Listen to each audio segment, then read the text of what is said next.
할렐루야. 주 예수님 은혜 안에서 평안하셨습니까?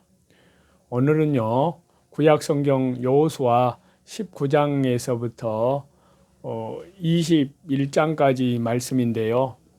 먼저 여호수아 19장에서는 시므온, 스불론, 이사갈, 아셀, 납달리, 단 지파의 기업의 경계와 12지파의 기업의 분배를 완료하는 말씀입니다. 여기 여호수아 19장은요, 좁게는 앞에 여호수아 18장에서 시작된 7지파의 기업 분배가 종료되는 그러한 말씀이고요. 넓게 보면은 13장에서부터 21장까지 이어지는 이스라엘의 12지파의 땅 분배의 말씀 중에 실질적인 땅의 분배가 완료되는 그러한 말씀입니다. 여기 여호수아 19장의 세부 내용을 더 자세히 말씀을 드리면요. 시므온 지파가 분배가 1절부터 9절까지, 스불론 지파는 10절부터 16절까지, 이사갈 지파는 17절부터 23절까지, 아셀 지파는 24절부터 31절, 그리고 납달리 지파는 32절부터 39절, 그리고 단 지파는 40절에서 48절로요. 이러한 지파 순으로 각각 분배된 기업의 경계가 차례로 말씀을 하고 있습니다. 그 후에 여호수아에게 하나님의 과거의 약속과 백성의 동의에 따라서 딥나세라 성읍이 주어지는 그러한 말씀이 49절과 50절이고요. 그리고 가나안 땅 분배 완료에 대한 선언이 51절에 마무리되어서 말씀하고 있습니다. 이로써 약속의 땅 가나안은 이스라엘 12지파에 공평하게 분배 완료되었습니다. 비록 이스라엘은 불신과 불순종으로 하나님의 말씀, 하나님의 명령을 거역하였을지라도 하나님은 약속하신 대로 각 지파의 가족 수에 따라 정확하게 기업을 분배를 하셨습니다. 이 사실은 날마다 연약함으로 혹은 악한 욕심 때문에 범죄하는 저와 여러분 우리들에게 얼마나 큰 위로가 되는지 모릅니다. 우리에게는 아무런 공로가 없지만 구약의 이스라엘 백성들에게 골고루 땅을 나누어 주신 하나님은 이제는 더욱더 영원하고 크신 신약 시대의 구원 역사의 축복으로 저와 여러분 우리의 거할 바 천국의 기업을 예비해 놓고 계시는 것을 말씀해 주고 있습니다. 여기에 여호수아 19장에서 가장 인상적인 사실은요, 가나안 정복과 분배에 있어서 지대한 공을 세운 여호수아가 전혀 자신의 공로를 내세우지 아니하였고 다만 자신이 거할 성읍 딥나세라 하나만을 이스라엘 자손들의 권유로 받아들였을 뿐이라는 사실입니다. 이처럼 여호수아는 오직 자신에게 맡겨진 사명에 충실하였을 뿐 자신의 공로를 전혀 내세우지 않는 청렴결벽한 그러한 지도자였습니다. 이 같은 청렴결벽하고 자신의 사명에 끝까지 충성하는 그 믿음은 지금 이 순간도 신약의 교회를 통하여 진행되는 구원 역사에 하나님의 일꾼으로 참여한 모든 주의 종들에게 큰 기감이 됩니다. 또한 여기에서 볼 수 있는 또 다른 교훈은요, 여호수아에게 그가 거할 성읍을 이스라엘 백성들이 바쳤듯이 일반 성도들은 특별한 주의 일을 하는 종들에게 그들이 긴히 쓸 것을 자신이 가진 것 중에서 공급해야 한다는 것입니다. 그것은 간접적으로나마 하나님의 구원 역사 사역에 동참하는 선한 일이라고 신약 성경은 말씀하여 가르치고 있습니다. 다음은 여호수아 20장인데요.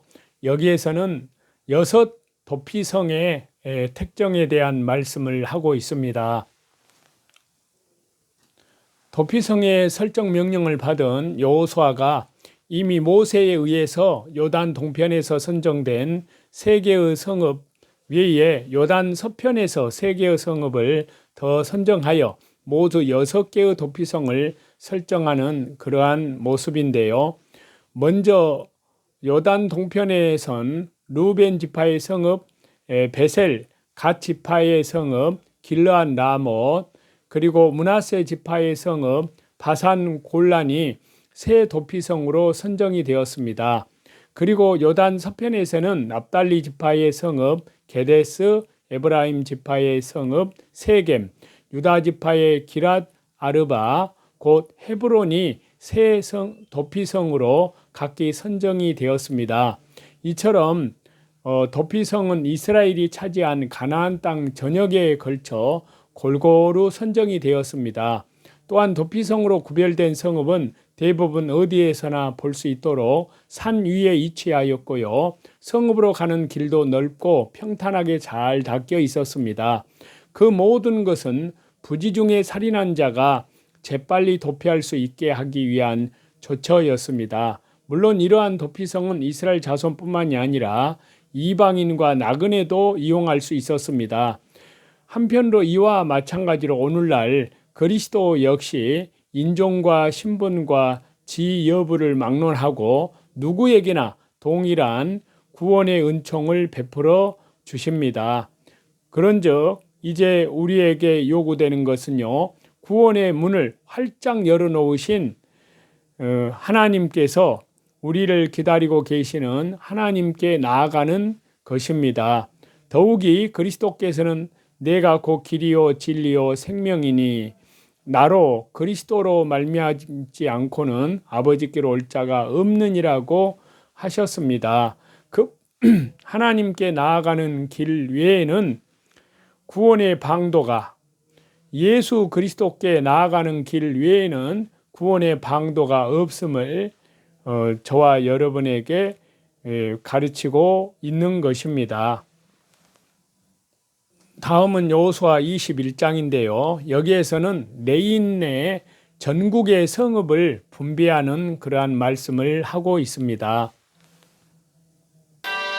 여기 여호수아 21장에서는요, 이제 안식을 누리게 된 이스라엘인데요.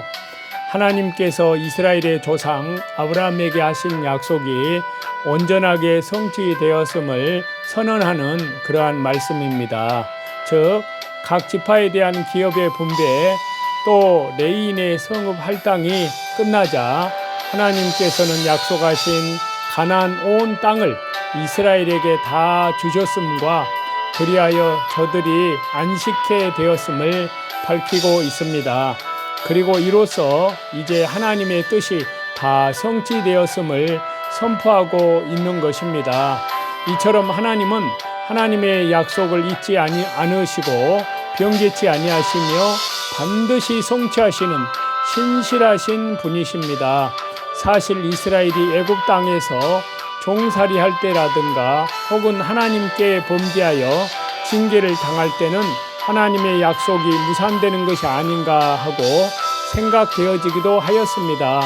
그러나 하나님께서는 아브라함에게 처음 약속하신 이후에 약 690년이 지났지만요, 결코 하나님의 언약을 잊지 아니하시고 다 이루셨습니다. 그리하여 비록 인간은 하나님을 저버리고 변절한다 할지라도 하나님은 영원히 변치 아니하시고 하나님의 약속을 성취하시는 분이심을 분명히 밝히셨습니다. 이러한 사실은 성도들에게는 큰 기쁨이요 소망이 아닐 수 없습니다. 왜냐하면요, 옛날 이스라엘 백성들에게 하신 약속을 신실히 지키신 그 하나님께서는 또한 오늘날 우리 성도들에게 하신 약속, 저와 여러분에게 하신 약속, 곧 하나님의 나라를 우리에게 주어서 안식을 누리게 하시리라는 약속도 반드시 지키실 것이기 때문입니다. 한편으로 이제 이스라엘이 안식을 누릴 수 있게 되었다는 것이 완전한 가나안 정복을 의미하지는 않습니다.